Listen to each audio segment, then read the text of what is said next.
Welcome back, WNST, Towson, Baltimore, and Baltimore Positive. We are into a Festivus playoff time here on the sports side of what we've been doing, but obviously we're into a new year. We've been discussing COVID. Don Moeller has been very, very hard at work on booking all of January with leaders, our amazing leaders throughout the city, throughout the state, elected officials. Don, I know this is very, very near and dear to your heart, this whole project. And on the backside of the coup attempt on Wednesday, it has sort of shaken all of us into a different direction with all of these conversations. Think of anyone better to try to put all of this into perspective for us than the Speaker of the House and the Maryland General Assembly, Speaker Adrienne Jones, a Baltimore Positive alum. Madam Speaker, welcome back. Oh, it's good to be back. Good seeing you. Sorry, we don't have tea for you this time. Last time I think we had some nice tea over at State Fair, so we appreciate that. Well, you know, Madam Speaker, we've got a number of guests today throughout the state, and certainly when we drew this up, I don't know that any of us anticipated that we would be talking about an attempted coup of the United States government. We're taking a couple of approaches today. Number one, you're extremely busy. I mean, you're working 24 hours a day. The General Assembly is about to begin. I know what that schedule looks like. Walk us through yesterday, since you are so busy. When were you first aware that there was a coup underway in the United States of America? Later on, I was here in Annapolis. Late in the afternoon, we got word, and then so we turned on, see what was going on, and it was just impossible.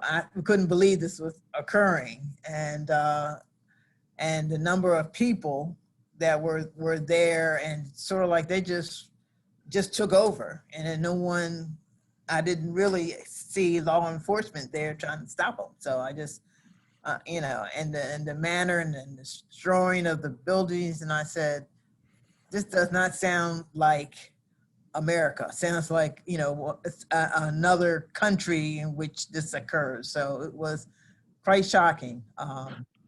Speaker, many times I think we've asked over the last 4 years, what's the worst thing that can happen? That's what he said on the campaign trail, as I remember, 4 years ago.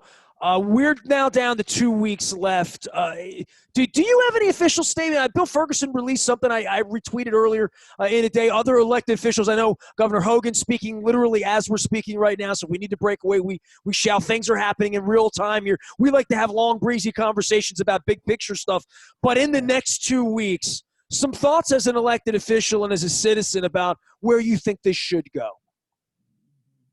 Okay.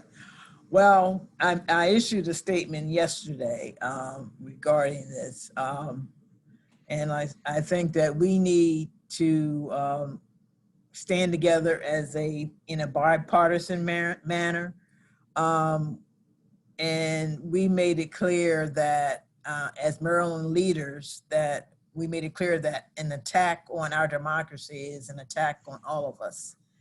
Our beliefs and collective love of country, inciting, condoning, or making excuses for the storming of our nation's capital is an offense to all of us. I said some other thing too, but that's, give you a gist.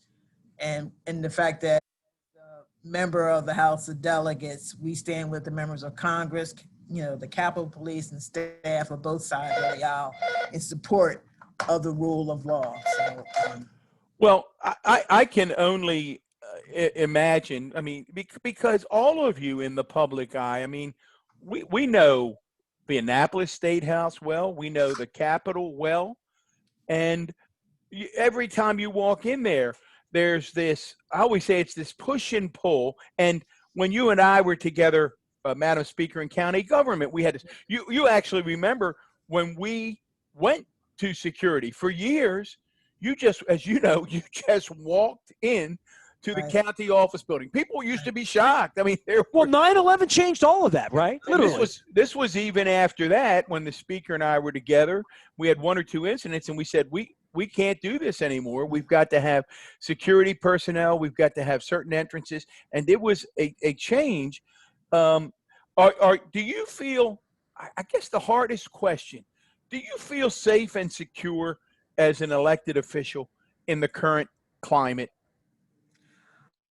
Well, you got to understand, I have troopers that, that are with me when I'm in like public places and, get me there. So they're sort of like the first line of defense regarding me. But I am. And you didn't always live that way. Let's be honest, right? No, that's not normal. It's not normal, and the average person does not have that. So, and who knows what happens when people are going to be apprehensive even walking on the street in their block. So I would hate to see that we would get to that point that we don't want to go outside our homes. But this really threw people off. I got a lot of texts from people from all over on this. Some were asking about how okay and that type of thing. But I'm sure your brothers were ready to come down and form a circle around. I know that Williams family. They were on call. Yeah. Oh yeah. We had Barry on a couple of months ago during the tension in the summertime. And, I literally came in to speak to you after speaking to other county executives who will all be on Baltimore Positive here this week. Big shout out to Fadley's and all of our friends who sponsor us and supported us into the new year. And I left literally, MSNBC, CBS, all of that. Mm-hmm. And these elected officials who were literally under their desks in D.C. on Wednesday, we need to make sure this never, ever happens again. And for me, it continues to go back to, you mentioned the word that I love. I love when I hear it, bipartisan, right? Bipartisan's the word we'd love to hear. I don't know how you can be bipartisan when at 3 o'clock in the morning, I'm awakened again watching live as Andy Harris is making a fool of himself at 3 o'clock in the morning while that there is such tension on what is a fact and what is belief about our election system. And you're an elected official. Every elected official I know speaks to the integrity of the process that all of you who've ever run make sure that the whole thing's on the up and up. It has to be. Right. Nestor, I remind people, and the speaker will remember this, none of this about Andy Harris surprises me. People may recall that when President Trump put children in cages and then they began to distribute them around the nation, it was all very, very secretive. And as Baltimore County executive, I had heard that it was possible that some of those children were being housed at a facility in Baltimore County. And I reached out to the federal officials, said, I'd like to know what facility, and I'd like to send in our health and human welfare officials from the county to make sure they were okay. That was literally the extent of what I did. I see the speaker nodding her head. Andy Harris put out a statement basically calling me a communist and, un-American because I wanted to go check to see if these children were okay. So nothing that Andy Harris will ever, and then I immediately set the congressman straight, but nothing he will do will surprise me. Speaker, let's jump to the state of Maryland because that's where your focus is. You're days away from opening the General Assembly. Can I say something? Sure. The governor had just said that the Maryland National Guard will stay in D.C. through Election Day.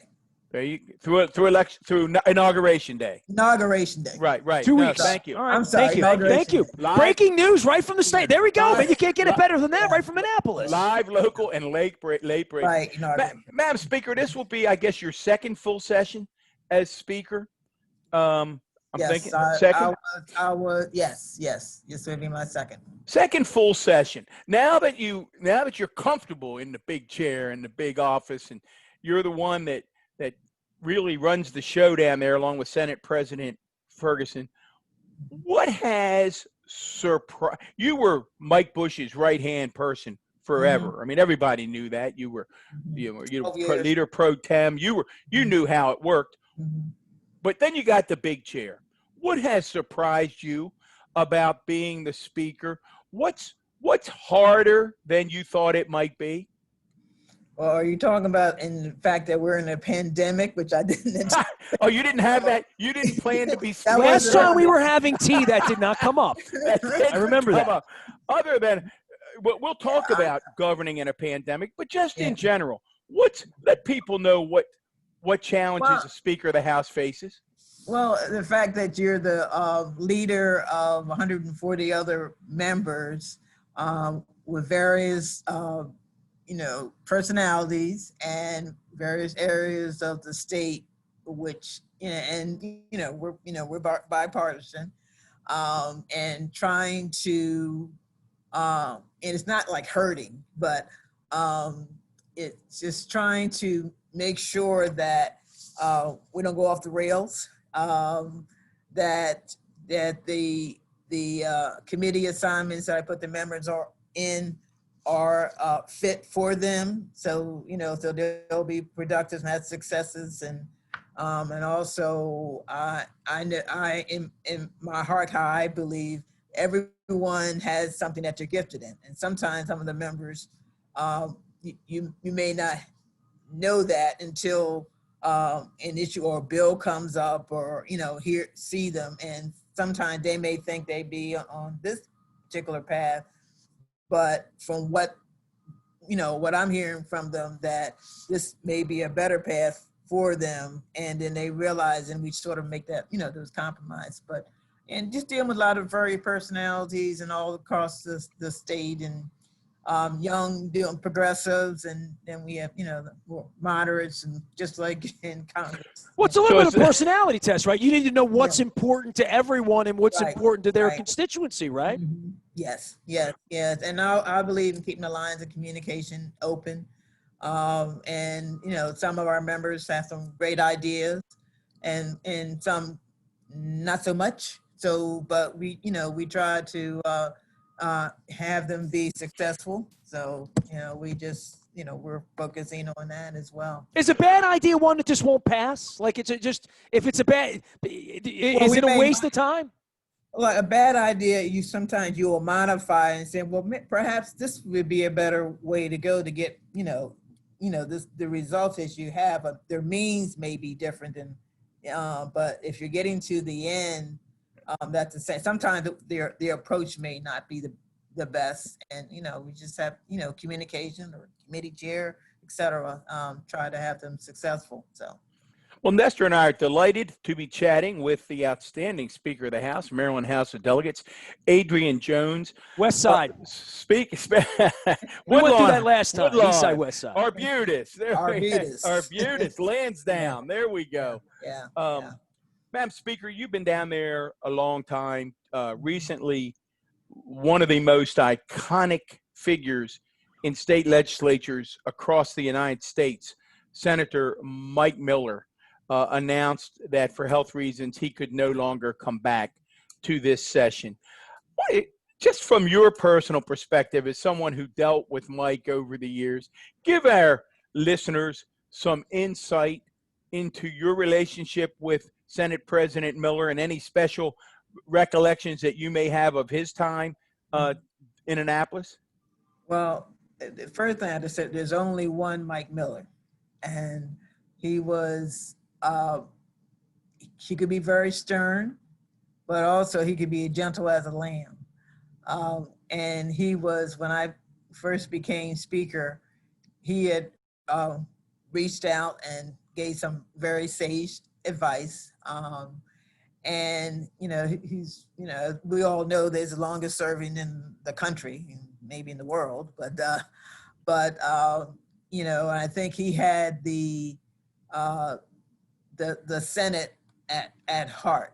And he's a lover of history, and I think that one of the most recent was the Washington. If you've been to the State House, the whole when Washington gave up his commission, was here because that was the State House was used as as the White House then, and he'll go out of his way even after he had stepped down, we had spoken, and then he said, just let me know anything you need, call on me, etc. So, you know, people, he can be gruff, but at the same time, he can be like a lamb, you know, and he has you know, he has all those kids and grandkids that, you know, had that heredity there.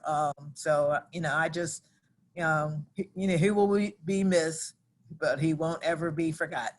Well, Madam Speaker, you know, we're not going to let you off the hook that easy. You dropped a little nugget in there. You said that when you became Speaker, the Senator Miller shared with you a special nugget of advice. Is that a nugget you can share, or is that too personal to share? That's between he and I. So, but I always will keep it there. So, Okay, fair enough, fair enough. Well, let's fast forward to what is about to happen. I think when folks think of the General Assembly this year, let's start with the basics. Are you all going to be able to meet in person? You talked about governing in a pandemic. You adjusted last year. What will the General Assembly look like for you and the public this year? well, for the very first day, because there are some procedural changes we have to make, as well as swear in the speaker and the speaker pro tem. We aren't meeting in person, but we will be in two different areas: the chamber, and then what we're referring to as chamber annex. You know, socially distant, masks, etc. Members who are immune compromised will be up in the gallery, again, social distance, and we still, you know, that we have to let the press know what we're doing. They'll be up in the gallery that's over top of where I am, again, socially distancing. And it will be live streamed so that the public can know what we're doing. We won't be in session in the chambers every day. Primarily the first day, and probably not until February will we come back. But meantime, there will be hearings that will be taken on the bill hearings. Members still can have access to their members, or either virtually, or they could make a appointment. Again, if some people just need to talk to them, they could do that as well. But we're doing everything to make sure that both the public's safe and our members safe. So, but that's basically. So governing in a pandemic. Now, you know, I'm going to have you tell us about other issues, but near and dear, anyone who's listened to Baltimore Positive knows that Nestor has been on Kerwin. I was about to bring Kerwin up. I knew you'd get to it. I knew you were going to bring Kerwin up, and the Built to Learn Act. And when the governor vetoed them last year, that was not a good day for Baltimore Positive. So I'll beat Nestor to the punch. What do you think? What can you tell our listeners who care deeply about education? What's likely to happen with Kerwin and the Built to Learn Act? We're looking to override Kerwin. That'll probably be one of the first bills that we will override, and is more important now than ever as a result of a lot of the students have not had access being in school. They don't have broadband, so to be able to get anything where they're at home. So I think it's more than ever that we will override that. We had the votes to do it. Well, Speaker, we talked so much about education, and we talked so much about Kerwin before the pandemic. And Don's a lifetime educator. It's how we met in 1982. We were both 5 then. And his daughter, has been in education forever. I don't think – I was going to ask you before any of this, what's the thing that keeps you up at night from COVID? What's the COVID thing?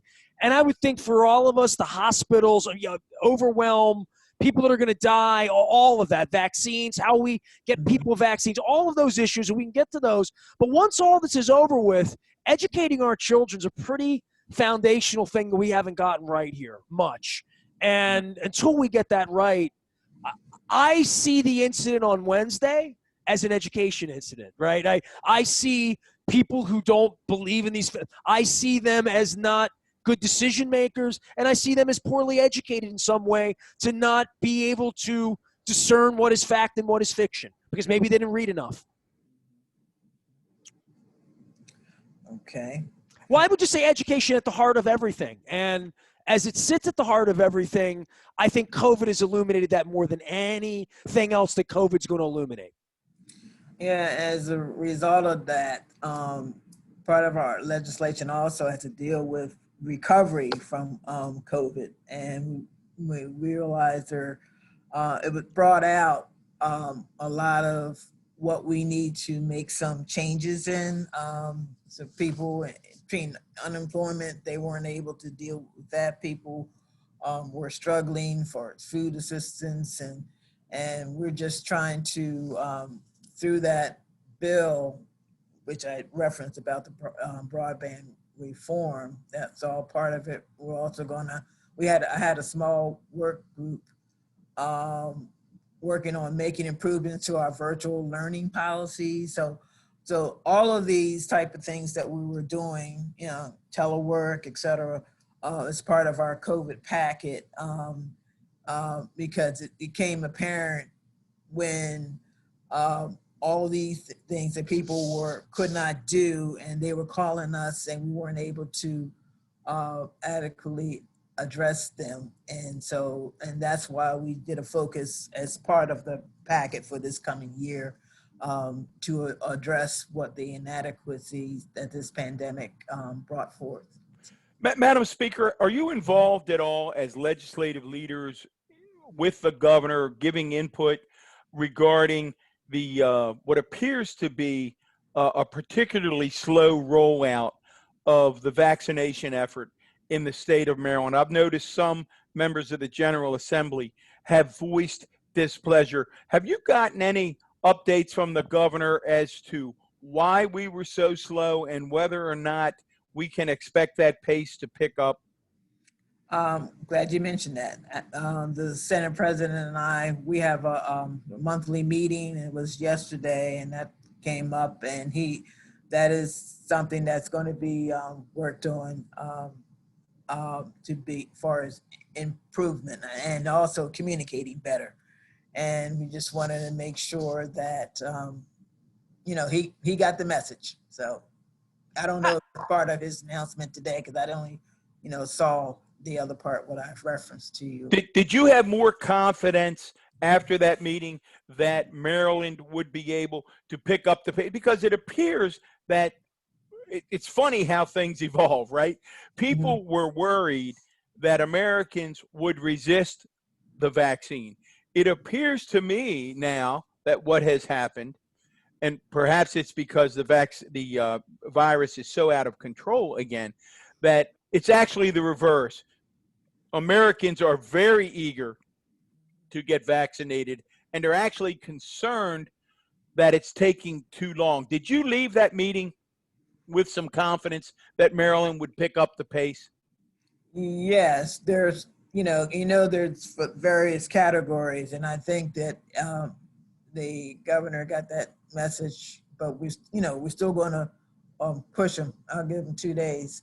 So where it's are an you? incredible undertaking, right? I mean, this is something nobody's ever had to do in any of the states. Well, they have the various categories people would be in. And I think some of the problem was the vaccines, and there have been some issues there, but they're trying to. I think he got the message loud and clear, and because he's doing several announcements about it, but because we have had a lot of complaints in his office as well, so we would hope that will be sped up, and that we can reach more people to be able to get those vaccines and not be slowed down. What are your thoughts, Madam Speaker, on getting kids back to school? That's probably something Nestor and I hear more from listeners and folks out there. Everybody understands the safety thing, but moms and dads have about had it, I think. And what are your thoughts on that? Well, I think because I have, two grands that, they're doing it. It's not the same. And I think that provided there is not a major surge, and I think that some of the school systems are doing it anyway.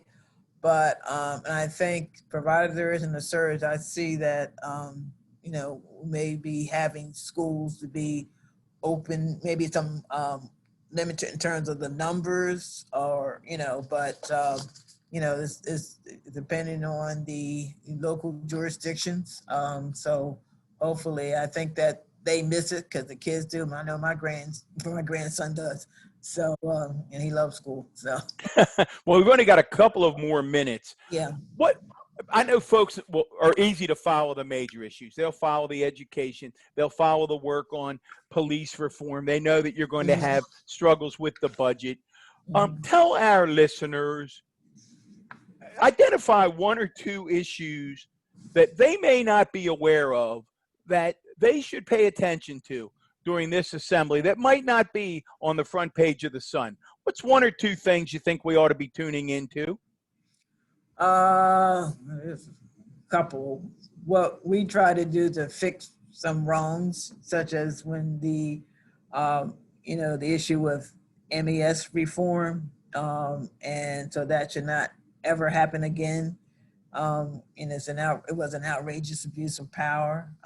Speaker, tell folks, and I know we're limited, give them just a quick overview of what happened in that debacle, because it was pretty ugly. Yeah, it was the MES is Maryland Environmental Services Agency, in which the head of that agency was spending a lot of money, which we consider state taxpayers' money. And so we had hearings on it, and the two gentlemen, they pleaded the fifth, which was outrageous, because we could see the document that was shown on the screen that showed that they did abuse of this. So as a result of that, we are doing legislation that this will not ever happen in any other either state agency or it's abuse of power, and it's our taxpayers' money, it's our public's money. So that will be addressed. And one of the other things would be in terms of election reform. We realized from the pandemic to be different ways to engage employee and voters. So we will be passing legislation with a permanent vote by mail option for Maryland voters, and as well as expanding early voting sites in the state. So, vote by mail worked in this state. It worked for all of us. Yeah. So your vision, boy, I love that. That is one that Nestor and I will put a little pin in. We'll make sure we get our friends from the Board of Elections, Nikki Charlson and others back on. Nikki's been on a number of times, been great. So we'll pay attention to that. So am I to read into that Maryland would be moving closer to states like Oregon and Colorado, where vote by mail actually becomes the way we vote? No, remember what I said? You hear that word option? I said because remember during the primary, the voting, what do you call it? It was sent to every member. Absentee ballots. Absentee ballots was sent, but what you call it, vote by mail. Anyway, but during the general, you had to request. So what this will do will allow, it will create a permanent vote by mail option for Maryland voters, as well as expanding early voting sites across the state. So that's what the. Well, that sounds terrific. I know you got to run. Your staff saying get off of there. Before we do, we got to ask. We're asking everybody that comes on. We're so post holidays. How did this holiday season? I mean, you got this big raucous family that love one another. You're always together. How did this holiday season look different for the Jones Williams crew versus past holiday seasons? Well, it was very streamlined. So we didn't have the big family usually gather at Barry's. We didn't do that. So we just actually focused on the grandkids getting toys and gifts, and for the rest of us, we just had it very small in individual homes, but we also did Zoom calls with out-of-state relatives as well. So Zoom calls aren't the same because you don't get leftovers the way you should. And I turned out having way too many cookies and ice cream. Speaker, we really appreciate you joining us. We know your time's tight. We know it's been a crazy week and a crazy time. Thanks very much for always making time for us. You're quite welcome. Thank you so much, Madam Speaker. All right, Don. There she goes, Madam Speaker of the House, Adrienne Jones, joining us from Annapolis on the aftermath of the coup attempt on Wednesday. Don Moeller and I, former Baltimore County executive and my one-time high school guidance counselor at Dundalk High School, get together and have these kinds of conversations. We'll be chatting with Johnny O, chatted with Calvin Ball. We're also chatting with Stuart Pittman, many others, including our new mayor, Brandon Scott. I'm working on my length of my hair. He's working on the length of his hair, and we'll discuss the legend of Shorty as well. On behalf of former County Executive Don Moeller and all of our sponsors, including Fadley's, our friends at State Fair and El Guapo, and Moeller and Gary Realty, and all the way around, we are WNST.net, AM 1570, Towson, Baltimore, and we never stop talking Baltimore positive.